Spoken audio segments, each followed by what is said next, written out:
with the 181st pick in the 2017 NFL Draft, the New York Jets select Dylan Donahue, linebacker, West Georgia. J-E-T-A, Jets, Jets, Jets! My mistake there. The Jets jump into that spot with the last-second trade with the Cleveland Browns. So Dylan Donahue, another small college guy, small school guy, I should say, at West Georgia.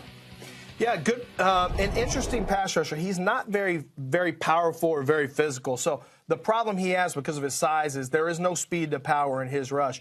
But he has some really interesting bend around the edge. And he's tough to project because I think he's got the athleticism and bend to potentially become a sub-package rusher, but he doesn't have the strength, you know, the speed to power. And Bucky, if you're a one-way pass rusher, it really becomes tough to make it in the league because you've got to be able to throw change-ups at the offensive line. You can't just win with all fastballs at a cutter unless you're Mariano Rivera, and I just don't think he's explosive enough to win consistently just on that speed rush. He's going to have to develop some different moves to allow him to win consistently, but he has been able to get to the passer consistently during his time. We're just going to see how he develops. That's one of those, you know, it's funny.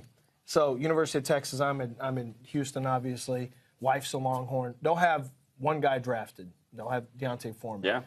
Western Kentucky has already had two and may have a running back, Anthony Wales, get drafted.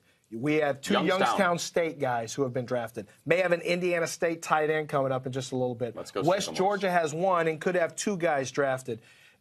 You know, it's interesting because more and more, this is my third year doing this for NFL and NFL.com, and I'm starting to see 2 and 3. There are certain schools I know to go to. West Georgia's one. Tyreek Hill's school, I can't remember that one. Is that West Alabama? Yeah. South Alabama's another one. South Alabama. I watched 3 players from Alabama State this year who have a chance to get drafted. So there are still some talent and some traits, guys, because a lot of times these guys come from other schools, D1 schools. They get in some trouble or maybe they don't qualify, and you get some prospects. And it's funny because you'll see them, and they just look different than everyone else. You go, man, how did he end up there? And then you go read their bio and like, oh, he started at Nebraska. Yeah.